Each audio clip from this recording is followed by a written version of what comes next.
All right, welcome to Hoops Tonight, presented by FanDuel here at The Volume. Happy Tuesday, everybody. Hope all of you guys are having a good start to your week. Today is Brooklyn Nets Day.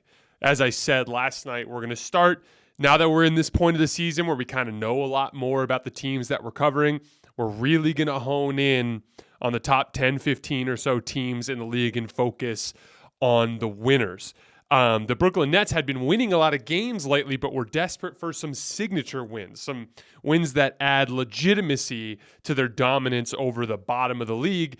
And they got two of them back to back, dominating the Milwaukee Bucks at home. And then last night, going into Cleveland against the Cavs, basically at full strength and manhandling them in their own building. So today we're just going to be diving into everything that has made the Brooklyn Nets successful over the course of the last couple of months. You guys know the drill. Before we get started, subscribe to the Volume's YouTube channel so you don't miss any more of our videos. Follow me on Twitter at _JasonLT so you guys don't miss any show announcements.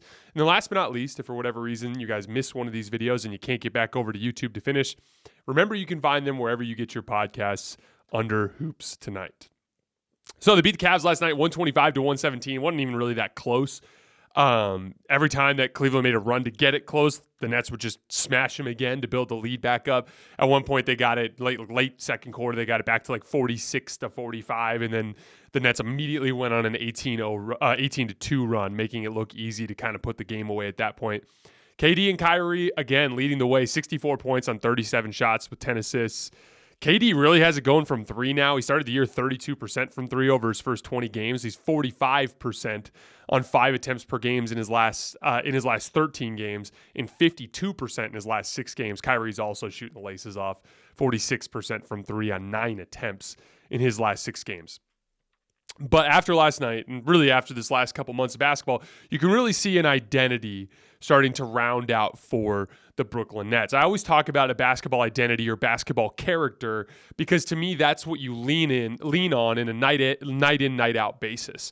There are a lot of teams out there that don't know who they are, and they're kind of just throwing stuff at the wall to see what sticks, especially towards the bottom of the league. They're trying small lineups, they're trying big lineups, they're trying pairings that work, pairings that don't. Sometimes they run, sometimes they don't. Sometimes they defend, sometimes they don't. There's an inconsistency in their basketball character, and that kind of fundamentally becomes who they are. They're a team that doesn't know who they are.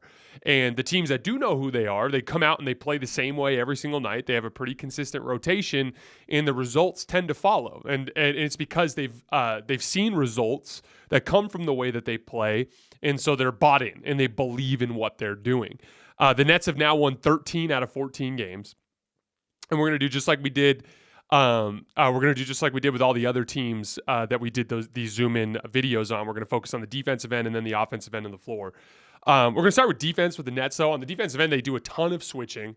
They do occasionally run drop coverage with guys like Nick Claxton, but even then, Nick does a lot of switching, and he's defended really well, both at the rim and rim protection situations and out on switches. Nick Claxton in general has been awesome all year, just finding ways to impact winning on both ends of the floor. We just talked about the defensive end, but even on the offensive end, he's such a good vertical spacer, has good timing of when to cut along the baseline for lob passes, and he's also one of the better offensive rebound putback guys in the league. Gets a lot of extra points just getting garbage baskets around the rim, and one of the best offensive rebounders. I think he's right around 2.5 per game in offensive rebounds. Third in the league in blocks as well. Just, one of the themes of today's show is going to be about how great Kevin Durant and Kyrie Irving are, and we're going to talk a lot about KD and Kyrie here in a little bit, but it's also a supporting cast that has really rounded out into one that is helping them in a very complementary way on both ends of the floor. The Nets and their aggressive switching kind of leads to a give and a take because they tend to disrupt offensive flow by switching a lot of actions, so that kind of shuts off a lot of the actions that teams run because they're getting ahead of it with switching. But they're also aggressive at the basketball, and during this 14-game stretch, they've been forcing a lot of turnovers and getting out in transition. As a result, they've been top 10 in turnovers forced during the span and second in fast break points scored over this 14 game stretch. That is obviously, I always talk about with offensive ratings, you're always trying to find ways to supplement that. So Nick Claxton getting garbage buckets and putting them in, that's supplementary. Getting out in transition, that's supplementary. Obviously, the high-level shot making to rescue possessions and in late clock situations from KD and Kyrie, that's all supplementary. And during this 14-game stretch, they have an offensive rating of 120, which has been best in the league. Obviously, there's a give and a take to switching on defense, especially when you're as thin as the Nets are. They do give up a lot of points in the paint. They've been struggling to defend the paint during the streak. I think they're 20th in opponent points in the paint allowed per 100 possessions. But they've been making up for it by defending the three-point line really well. They're allowing fewer threes than most of the teams in the league. And then, like I said, forcing a lot of turnovers. All of that's amounted to them being 11th in defensive rating over this 13-1 stretch, which is fine. Like I talked about with the Nuggets last night, when you're scoring as effectively as these teams are, you don't necessarily need to be what Milwaukee was defensively, or what the Lakers were defensively in 2020. You don't have to be that if you're this good on the offensive end of the floor. On the offensive end of the floor, it's a steady diet of ISOs, pick and rolls, and post-ups for KD and Kyrie. But we're going to talk about KD and Kyrie in a little bit because the two of them have been so unbelievably off the charts good with their shot creation. But I want to start with the role players for a second because this is fundamentally what makes the Nets different than so many teams around the league. They have a lot of good basketball players that can capitalize on the attention that KD and Kyrie draw. You've heard me talk a lot about aggregate offensive skill. I've talked about this a lot with the New York Knicks, and I've talked about this a lot with the Toronto Raptors, some of these teams that struggle with scoring in the half court.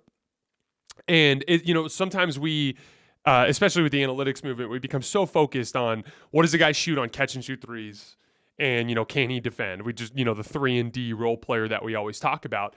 But the problem is as the league has gotten quicker and better defensively, there's a lot more improvisation in spotting up. I refer to this as closeout attacking. But really, it's just that natural ability to turn a closeout or a rotation into a better shot or into a finish for yourself. And I want to use TJ Warren as an example. So there was a play in this game against the Cavs where KD calls for a screen from TJ Warren. I believe Lamar Stevens was guarding the ball. And Kevin Love was the player guarding TJ Warren on this particular play. And so the Cavs did what is called a hedge and recover, which is typically you don't really see it too much in the NBA now the way you used to. 10 years ago, you'd see hedge and recover all the time. Now it's primarily only with weaker defensive players that you want to not get switched onto a good scorer. So what they do is when the screen comes, they run out hard to hedge and stop the player from moving laterally across the screen. That forces them to take retreat dribbles out towards half court, okay? That then buys you time to sprint back and recover to your man. So on this play, TJ Warren sets the screen. Kevin Love hedges out. Kevin Durant has to take the retreat dribbles. TJ Warren slips to the elbow, and KD hits him with the pass. On the slip, Donovan Mitchell comes out of the corner off of Royce O'Neal to help on TJ Warren. TJ Warren throws a pass fake towards Royce O'Neal. Donovan Mitchell stunts back to the three-point line. Then TJ Warren takes a hard dribble down the middle of the floor, but Kevin Love is screaming back into the play to get in front of him. Kevin Love cuts him off going to the right, and TJ Warren just does a really nifty and quick between the leg dribble to the center of the floor, right at the semicircle, and rises up and knocks down a 10-foot jump shot. That is an extremely high-level basketball play. If you throw that to Lamar Stevens, for instance, for the Cavs, that's the exact same sequence. A hedge out, Lamar Stevens slips. He's a good player, an NBA player, but he's not that high-level offensive talent that TJ Warren is. He's not going to see the floor and make that read quick enough to make that pass fake to get Donovan Mitchell to get off of him. And then the counter move to beat Kevin Love coming back towards the middle. In all likelihood, he ends up making some sort of mistake or struggles to convert that into something that is worth points. That's the difference between a D&3 or 3-and-D player in Lamar Stevens and a really well-rounded basketball player in TJ Warren, and how that allows you to squeeze out offensive points from attention that your stars gather. When players struggle to capitalize on that, that gives them the ability to hedge and recover or hard trap without having to worry about giving up points on the back end. There was another play later in that first half. TJ Warren, just because of a transition cross match. Guys, in transition, you just grab somebody. Defensive principles change in those situations. Darius Garland ends up on TJ Warren. KD and Kyrie are out front. No reason to waste energy on a pick and roll. No reason to waste energy on an ISO to try to draw multiple defenders. TJ Warren just raises his hand. They dump the ball into him on Darius Garland on the left block.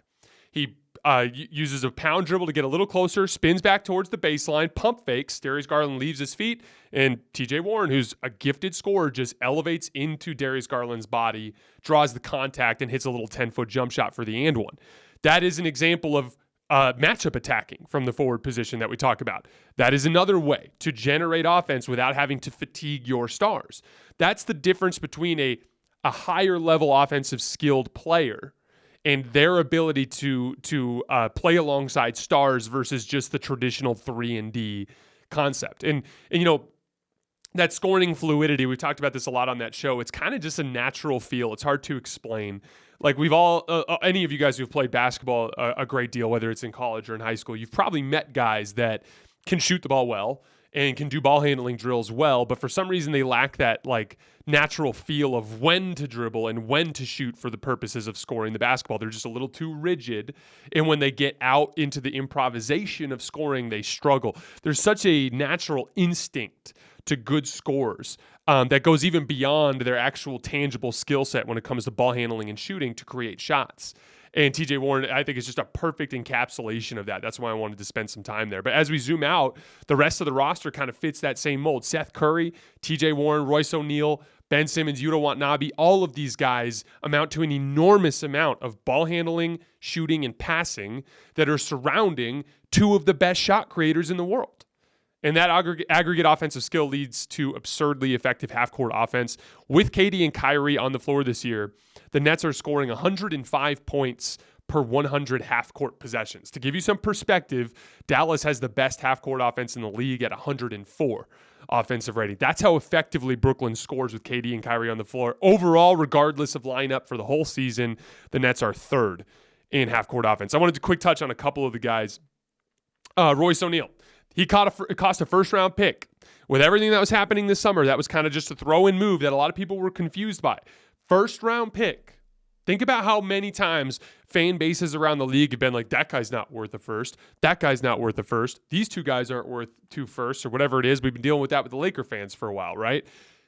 This is such a great example of how draft picks and the value can't be looked at in a vacuum. Because Royce O'Neal, especially coming off of what he did with the Jazz, you're not sitting there thinking like, oh, he's worth a first-round pick. That seems steep, right?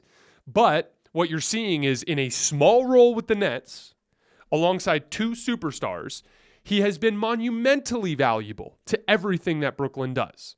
First of all, he's an outstanding perimeter defender. He's super physical on the ball. He did a number on Donovan Mitchell last night from the start. Made him feel super uncomfortable, was cutting off the rim from him. So Donovan Mitchell had to settle early in the game for a lot of really high difficulty pull-up jump shots that he missed just about all of, and it kind of set the tone for the rest of his night. He also does little things, dirty work on the glass. He crashes the glass well. He averages 5 rebounds a game. And then on the offensive end, he doesn't have that scoring fluidity that TJ Warren has, but he's shooting the damn laces off the basketball from 3, and he makes good closeout reads. So it's not him trying to score when he's driving the ball to the basket, but he always makes that right kick-out pass to the next shooter or the drop-off pass to the dunker spot or things along those lines. It's been a very important piece of connective tissue for the Nets on the offensive end of the floor. Cost a first-round pick in a vacuum sounds crazy, but when you put a guy that's got that particular skill set alongside Kevin freaking Durant and Kyrie Irving, he smashes that role out of the park, and suddenly he's deeply impactful with a limited skill set. And that's why, like, again, role players are so incredibly valuable in the modern NBA with the way that defenses work to try to take the ball out of your stars' hands. Yuta Watanabe, same type of thing. Not a super fluid scorer, but he makes good closeout reads. He's a solid defender with tons of length, and he shoots the shit out of the basketball. He's shooting 54% from 3 at a rate of 6 attempts per 36 minutes. Ben Simmons, Offensively, it's kind of a mixed bag. Like, he had a bunch of ugly misses around the rim against Cleveland, but he's probably their best transition passer. He's really good at just getting downhill and applying rim pressure and finding shooters. He's also been doing this thing lately where he throws these cross-court bounce passes in transition that are absurdly high difficulty. They're covering like 40 to 50 feet of court on the bounce while everyone is sprinting. He had one against the Cavs, I think, to Royce O'Neal for 3, and then he had another one against the Bucks the other night to Kyrie across the court. Super impressive stuff there. And then he's still capable of doing so much damage on the defensive end of the floor. I kind of dominated that game against the Cavs, just getting deflections and steals and triggering those transition opportunities. But I do want to spend a great deal of time talking about Kevin Durant and Kyrie Irving, because at the end of the day, they are the two guys that make this whole thing work. So obviously, KD's averaging 30 points per game, which is the third highest mark of his career, and he's shooting a career high 67% in true shooting percentage. A lot of this is driven by his pull-up shooting. He is shooting 55% on pull-up jumpers. There are 83 players that have attempted at least 100 pull-up jump shots this year. KD is in first place with 55%. No other player in the league is over 50%. And then Russell Westbrook is 82nd out of 83 with 28%. If you ever covered Russell Westbrook, you would understand why I had to slip that in there.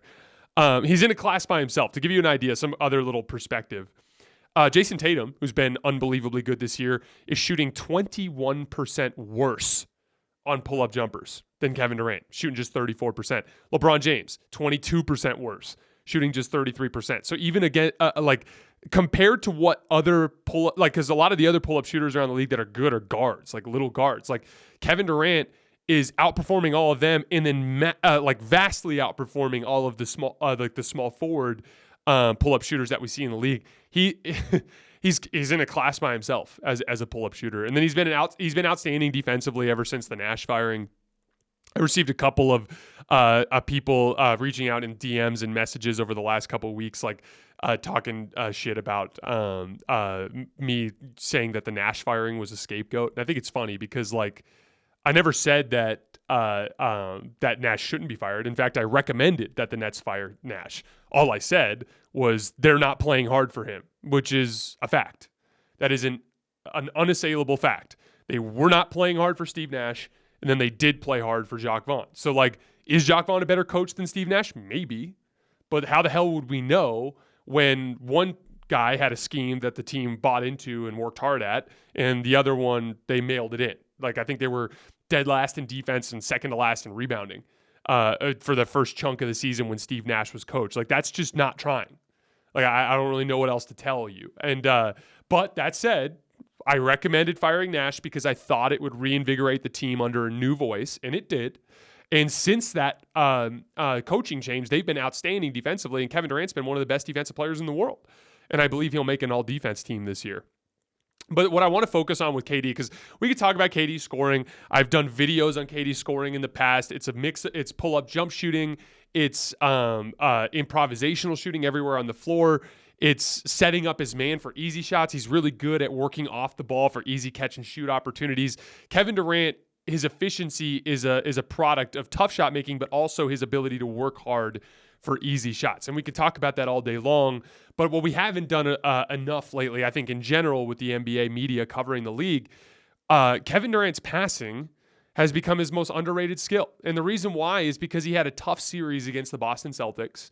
First of all, we never really thought of KD as much of a passer. He's had big passing moments. I think he's always been a little underrated in that area. But then after the Boston series, everyone just thought he was a tunnel vision scorer that when a shot is going in, he can't impact the game. And the truth of the matter is he actually, we have to look at the games to see what's happening. Because as we look at the numbers, he's averaging 5.3 assists per game, which is good, not great, right? He's also giving you 3.5 turnovers per game. So when you look at assist to turnover ratio and total assist points created, there's a lot of stuff there that doesn't look good. And again, in the Boston series, as I said, it was more his pull-up jump shooting that failed him. He was like a 50% pull-up jump shooter all season, and then suddenly he shot in the low 30s against the Celtics. That's just not good enough, or in the mid 30s or something like that. So too many turnovers and too many missed jump shots were what killed Kevin Durant. But at the end of the day, Kevin Durant's job when he's dictating double teams or drawing double teams is just to make the right read. And more often than not, those lead to 4-on-3 situations, kind of similar to the Steph Curry thing, back in like the 2015 finals where he's just getting blitzed on the pick and roll, hitting Draymond Green on the short roll. Draymond Green's making plays. And so Draymond Green's racking up assists and Andre Iguodala's racking up corner threes, but the actual play itself was initiated by Steph's ability to draw the double team. So that's what I want to focus on here for a minute, because KD, again, 5.3 assists per game, nothing to really get excited about. But when you watch what's happening on the floor, there's a lot of high-quality shots that are being created. So when KD has the ball and passes out of pick and roll, it's happened 145 times this year, the Nets have scored 167 points. That's 1.15 points per possession, which is in the 92nd percentile. What that amounts to is he's been the very best pick and roll ball handler in the league. Overall, Kevin Durant pick and rolls, including shots and passes, have led to 1.26 points per possession, which is by far the best in the league for players who run at least 5 a game. Steph is in second place at about 1.2 points per possession. And this is the latest in a long line of examples of box scores not really being revealing about what's happening on the court. But for the most part, KD's getting doubled on picks. He's hitting the short roller. The short roller is making decisions, and it's ending in shot attempts for other players. KD's getting hockey assists there. One of the things that Brooklyn's been doing really well is putting a good playmaker in that position. Like lately, it's been a lot of Kyrie Irving.